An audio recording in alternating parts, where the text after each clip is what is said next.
बिस्मिल्लाहिर्रहमानिर्रहीम। अस्सलामुअलैकुम।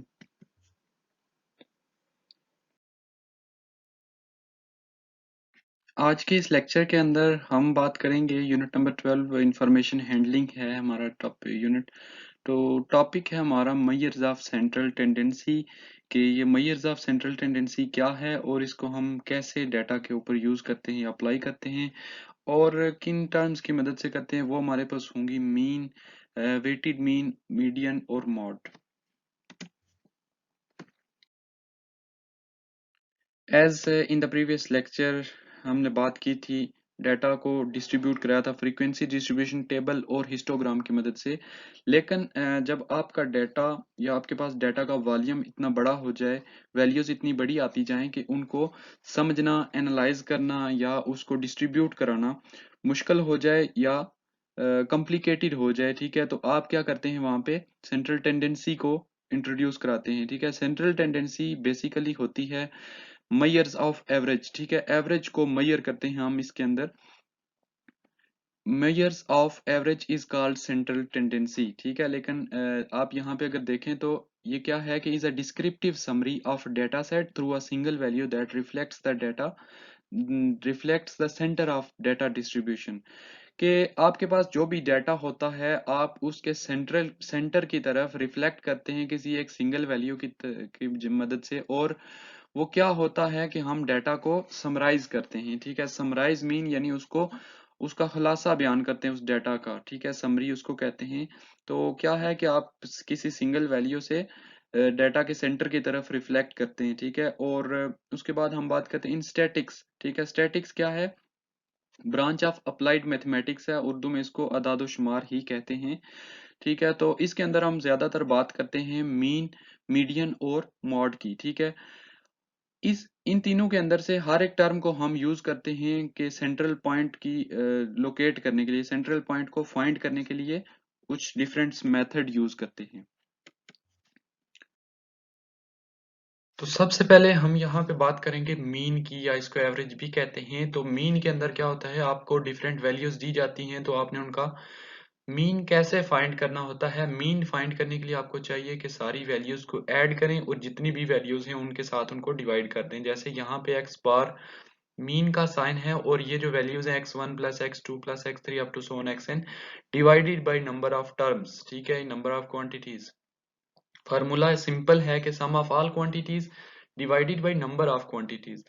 तो अब आप एग्जांपल से इसको समझे कि आपके पास ये एग्जांपल है, the score of a student in 8 papers are, ये आपको वैल्यूज दी हैं कि ये बच्चों ने नंबर्स हासिल किए हैं पेपर के अंदर, तो आपने इनका मीन फाइंड करना है। तो मीन के लिए आप फार्मूला लगाएं simple, x bar is equal to sum of all quantities, जितनी भी वैल्यूज हैं इन सब को क्या करें, ऐड करें, और डिवाइडेड बाई कितनी क्वांटिटीज है आपने यहाँ से काउंट करनी है, तो वो है 8।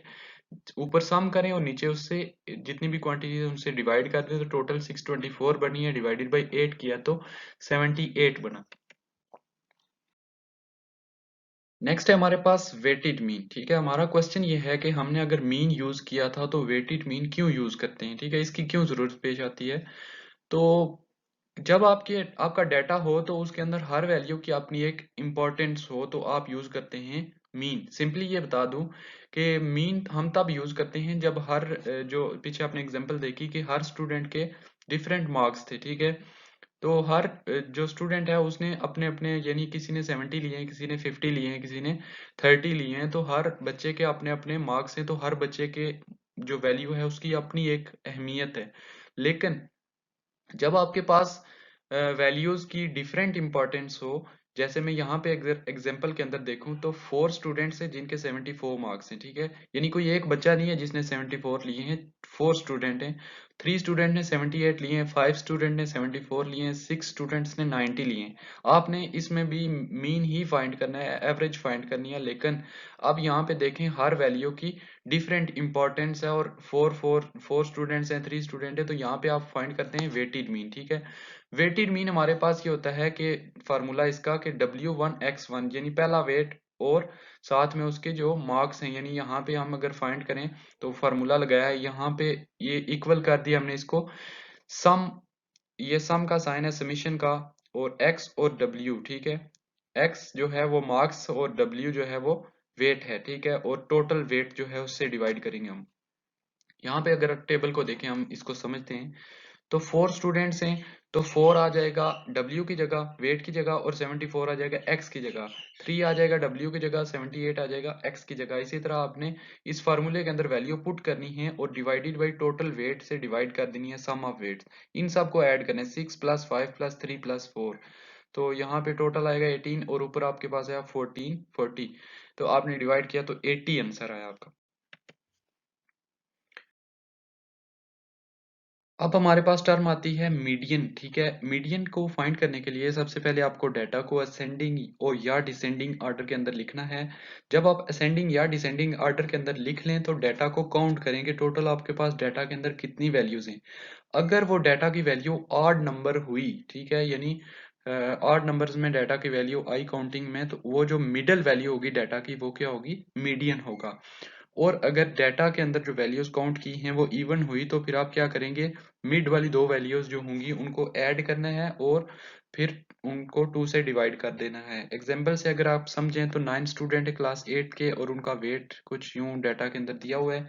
सबसे पहले आपने इस डाटा को क्या करना है, असेंडिंग या डिसेंडिंग ऑर्डर के अंदर लिखना है। असेंडिंग ऑर्डर क्या होता है और डिसेंडिंग क्या होता है। डिसेंडिंग के अंदर हम बड़े से छोटे की तरफ मूव करते हैं, यानी बड़ी वैल्यू से छोटी वैल्यू की तरफ। डाटा के अंदर सबसे पहले हमने बड़ी वैल्यू 47 देखी तो 47 से कम कम वैल्यू लिखते गए और लास्ट पे हमारे पास 27 जो सबसे छोटी वैल्यू है, ठीक है। तो ये असेंडिंग डिसेंडिंग ऑर्डर हो गया। उसके बाद मैंने कहा था कि अगर डाटा की काउंटिंग में अगर वो इवन या ऑड नंबर आती है, तो यहाँ पे मैंने काउंट किया तो ये टोटल 9 स्टूडेंट्स उसने खुद भी कहा हुआ है, तो 9 क्या है आपका, ऑड नंबर है। तो ऑड नंबर में आप क्या करते हैं, फिर मिड वाली वैल्यू, डाटा को अरेंज करने के बाद जो मिड वाली वैल्यू आती है, ये 33 मिड में आ रहा है पूरी डाटा के अंदर, तो ये 33 इसका क्या है, मीडियन। अगर डाटा की वैल्यूज जो होंगे वो काउंटिंग में ऑड इवन नंबर आती हैं तो आपने सबसे पहले असेंडिंग ऑर्डर के अंदर इसको लिखा, छोटी वैल्यू से बड़ी वैल्यू की तरफ। और इवन नंबर्स हैं यानी टोटल 10 वैल्यूज हैं, तो आपने क्या करना है, मिड वाली दो वैल्यूज को लेना है और उनको क्या करना है, ऐड करना है। ऐड करने के बाद 2 से डिवाइड करना है और आपका जो मीडियन आएगा वो 8.5 आएगा। नेक्स्ट हमारे पास टर्म आती है मॉड। तो मॉड इज वेरी सिंपल कि डाटा के अंदर जो वैल्यू ज्यादा बार रिपीट होती है वो उसका मॉड होती है। एग्जाम्पल से अगर हम इसको समझे तो हमारे पास ये डाटा गिवन है। यहाँ पे अगर आप देखें तो क्या कौन सी वैल्यू ज्यादा बार आती है, तो हमने देखा कि 7 है जो ज्यादा बार रिपीट हुआ है, तो 7 इसका मॉड होगा। नेक्स्ट एग्जाम्पल अगर है तो उसके अंदर आप देखें 2 और 5 जो हैं वो दोनों 3 टाइम्स रिपीट होते हैं, तो आपका जो डाटा का मॉड होगा वो 2 एंड 5 होगा। यहाँ पे आपको दो वैल्यूज मिली हैं मॉड के अंदर। तो data can have more than one mod, एक से ज्यादा मॉड हो सकते हैं। यहाँ पे आप देख रहे हैं 2 मॉड्स आए हैं हमारे पास। और अ डाटा मे और may not have a mod, data का मॉड हो भी सकता है और नहीं भी हो सकता। अगर वैल्यू रिपीट होती है तो मॉड होगा, नहीं होती तो मॉड नहीं होगा।